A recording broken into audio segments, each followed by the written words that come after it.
Hi, everybody, and welcome to Heel Heat. My name is George Coles, and on this episode, we're going to do a top 10. Topic of the top 10: top 10 brothers in wrestling. And the reason I came up with this, yesterday was my brother Frank's birthday, and it made me think about this. So I figured, let's do a list of the top 10 brothers in wrestling.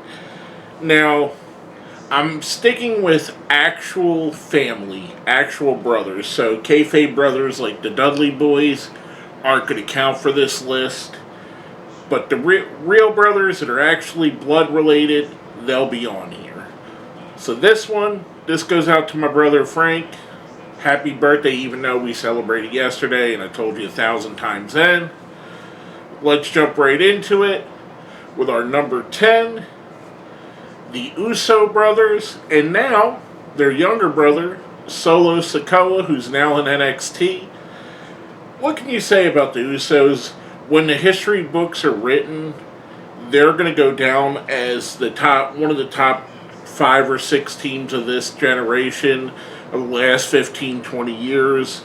I think they're fantastic. I actually think them being in WWE has really held back from how good they really are. I think you haven't been able to see them against the likes of the Young Bucks or the Briscoe brothers, and matches like that we'd love to see. Kind of holds them a little bit back. But even with that being said, they're absolute legends in the WWE. They're surefire Hall of Famers in the WWE. They come from a strong bloodline. Funnily, that's the name of the stable they're in now. So, to me, it solidifies them being on this list. Now, coming off of that, our number 9, a tag team we just talked about, Jay and Mark Briscoe, the Briscoe brothers. And probably one of the teams that aren't going to go down. They're going to go into the Ring of Honor Hall of Fame. They were the first people announced for that. But a lot of the mainstream wrestling fans don't really know about Jay and Mark Briscoe. Don't know how good they are and how good they have been and how revolutionary they've been for the last 20 years.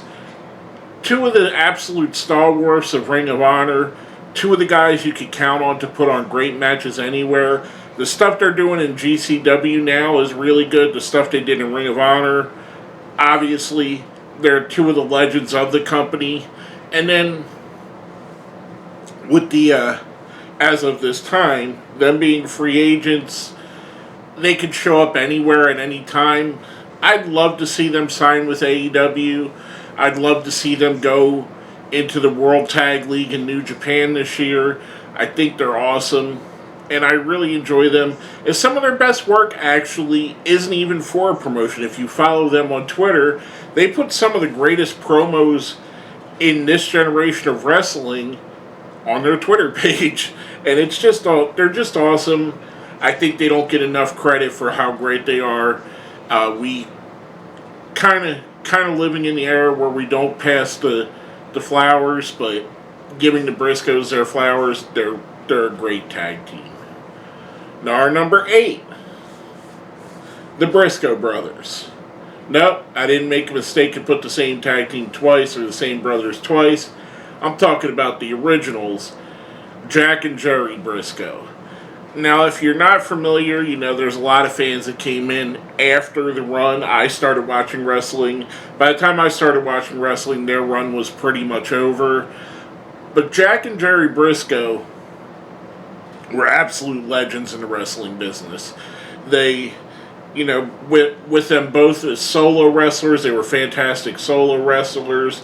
Jack Briscoe was an NWA champion, won the NWA championship, was the most important championship in the sport.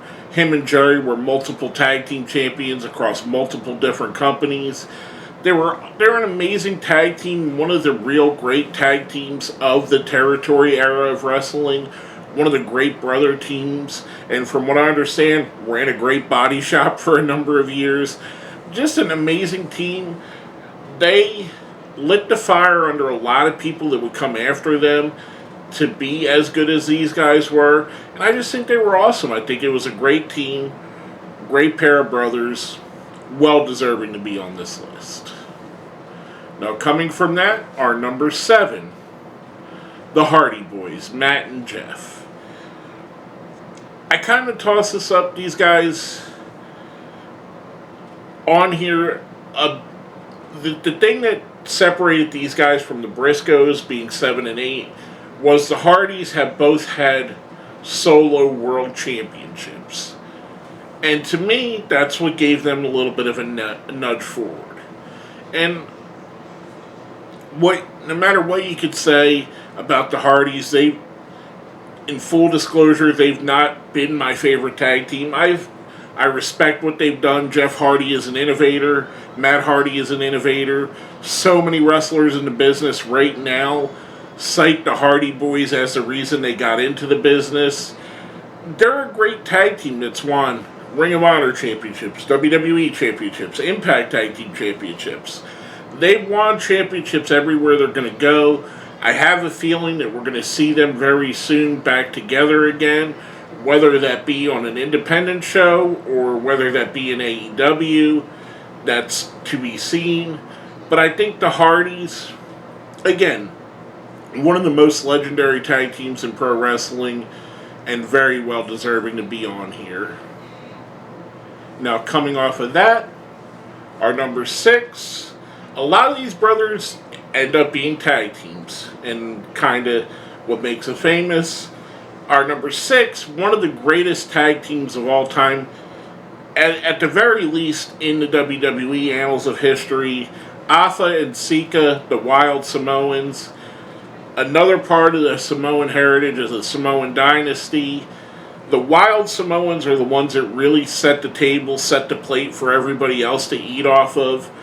The Wild Samoans, to me, when I first started watching wrestling, the Wild Samoans were the be-all, end-all, mega boss of tag teams in wrestling. And they were hard to beat. They were multiple-time WWF at the time, WWF even, champions. Just a fantastic tag team, a legendary team from a legendary family. I think that they, again, another team that doesn't quite get what they deserve because they were just before that explosion where Hulk Hogan and Hulkamania took off and WrestleMania took off. They were just before that time, but they really set the bar for that era. They were the ones that laid the groundwork for what would become the rock and wrestling era, what would become the boom period in the 1980s, was teams like the Wild Samoans laying it out there. Now our number 5. Not really known much as tag teams, although they did have several tag team combinations in the family. The Von Erich brothers. Kerry, Kevin, David, Mike, and Chris. All 5 of them wrestled. And yes, I know it's probably the most tragic story in the history of wrestling, or one of the most tragic stories, how all but one of them passed away, mostly under... You can watch Dark Side of the Ring if you want to hear that story. I won't go too much farther into that. But at their time, these guys were absolutely top stars in wrestling. These guys had the World Class Championship Wrestling. They had that as one of the premier promotions of the 80s. Kerry Von Erich went on to be an NWA champion. David was supposed to be an NWA champion before he died, or that's the rumor. Multiple times they won championships in World Class Championship Wrestling. Kerry is an Intercontinental Champion at one point. Just a fantastic group of wrestlers. If you remember and you watched the Von Erichs in the 80s, they were a fantastic group of wrestlers. Every one of them was pretty good. I understand, some people say bad things about Chris. I'll give it this. Chris tried. If Chris would have wrestled in this era, he probably would have got more of a pass than he did back then. Unfortunately, he was wrestling in an era where everybody had to be 250 and muscle bound, and Chris was not. So I'll let him pass on that. I'll give him a pass. I thought they were great. I loved watching the Von Erichs. I loved the Von Erichs and the Freebirds feud. I love their feuds with guys like Gentleman Chris Adams, Tully Blanchard, Gino Hernandez. There were great feuds they had with a ton of people. Skandar Akbar's Army. Just a fantastic group of wrestlers and one of the big families in the history of wrestling.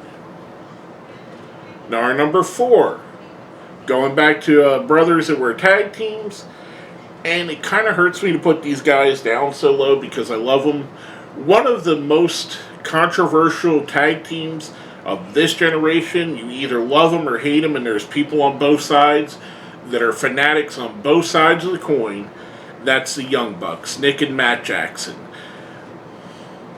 I get the criticism. They're too flippy. They're too blah blah. They do too much comedy. But I also get it. I get why they do it. It's very entertaining. I like a Young Bucks match. There's most of these teams on here.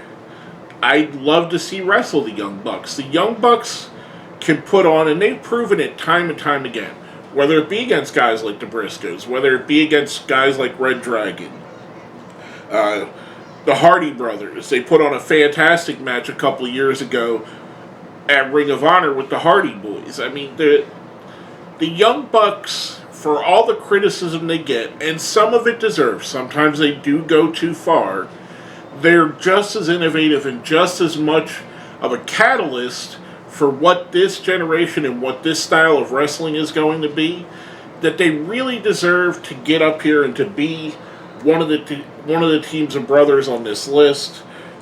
Their accolades: AEW champions, IWGP champions, Ring of Honor champions, PWG champions. They've won tag team titles everywhere. The Young Bucks, to me, have solidified themselves, and they're definitely deserving of being on this list. Our number 3, Rick and Scott, the Steiner brothers. If we're going solely on tag teams, the Steiners would be lesser than the Young Bucks. But when we add into the fact this is just brothers, it's not necessarily brothers as tag teams. Their solo careers, whether it be Scott Steiner, a multiple-time world champion, Rick Steiner, U.S. champion, TV champion, they were stars on their own, as well as being one of the great tag teams of all time. They're a top 10 tag team of all time, along with them both being solo stars and huge megastars as solo wrestlers. So to me, the Steiner brothers definitely get it. Again, I think they're a little bit underrated by people. I think they get overlooked a bit when we talk about the greatest wrestling tag teams of all time. People bring up the Legion of Doom. People bring up the Brainbusters, the Midnight Express, the Young Bucks even. But a lot of times the Steiners are forgotten for how great they really were. And to me, I think they're one of the greatest tag teams of all time. Definitely deserving to be on this list based on their tag team and their solo work. Now our number 2. Again, much like the Von Erichs, a group of brothers that isn't really known for tag team wrestling, although there have been a lot of these guys that have been tag team wrestlers. The Hart family. Brett, Owen, Bruce, Keith, Smith, Dean, Ross, and Wayne. And yes, all 8 of the brothers wrestled. All 8 of them had certain amounts of success. Bret and Owen being the most well-known and the most successful of the bunch. Bret Hart is gone down as one of the greatest wrestlers of all time. Owen Hart's one of the greatest missed opportunities of all time. While he had a great career, he hadn't reached the heights that I think he was capable of. And I think if we would have seen Owen Hart for 5 more years, if he didn't pass away, Owen Hart would have been what Triple H became. I think he would have fit into that role, and I think he would have had that spot on the roster. Alas, there's the accident. All the other guys, Bruce, Keith, Smith, Dean, Ross, Wayne, all stalwarts in Stampede Wrestling, all very successful in their territory. It was a great family. When you think of Canadian wrestling, you can't go too far down the list before you think of the Hart family, and the Hart brothers are right up there. And if you want to go and you get the extended family, brothers-in-laws, the British Bulldog, Jim Neidhart, then you got the second generations.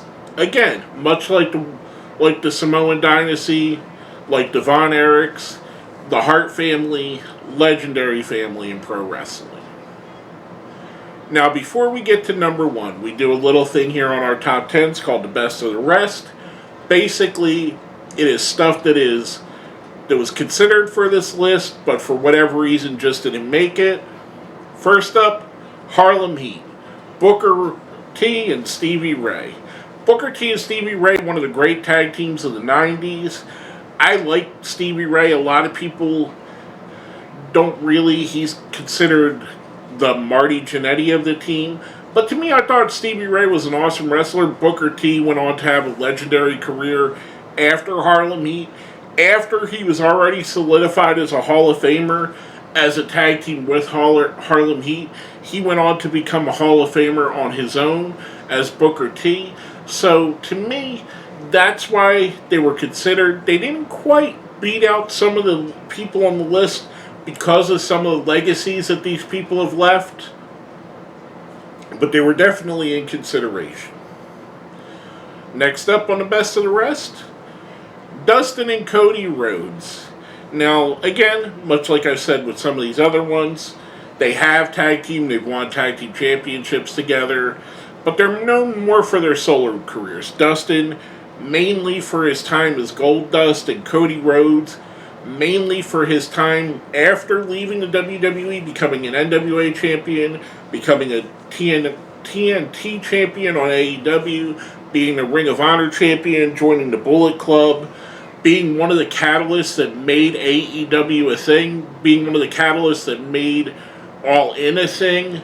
I mean, these guys, when you look at the history of wrestling, they are so important to wrestling, and their father as well.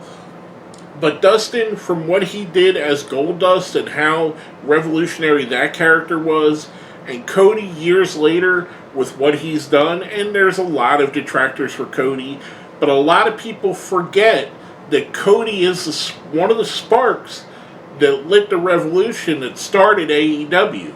We wouldn't have the competition in pro wrestling that we have now. Love or hate AEW. There's a lot of AEW detractors. Love them or hate them, we now have two viable major companies in pro wrestling, and Cody Rhodes is a big part of the reason why. And last but not least, on our best of the rest, an AEW team wrestled in AAA, has wrestled in Lucha Underground, wrestled in Impact Wrestling, the Lucha Brothers, Penta El Zero M, and Rey Fenix. What can I say? They're one of the great tag teams of this generation. I actually think that as solo wrestlers, they could fly even higher. I could easily see both of these guys having runs as AEW World Champions. I could easily see them staying a tag team and being a 4, 5, 6-time tag team champion in AEW. What they've done in Mexico and what they've done in America, what they did in Impact, what they've done in Lucha Underground, they're fantastic at everything they do, whether it be together as a team or as solo wrestlers. I really think the Lucha Brothers are one of the real highlights of any show that they're on.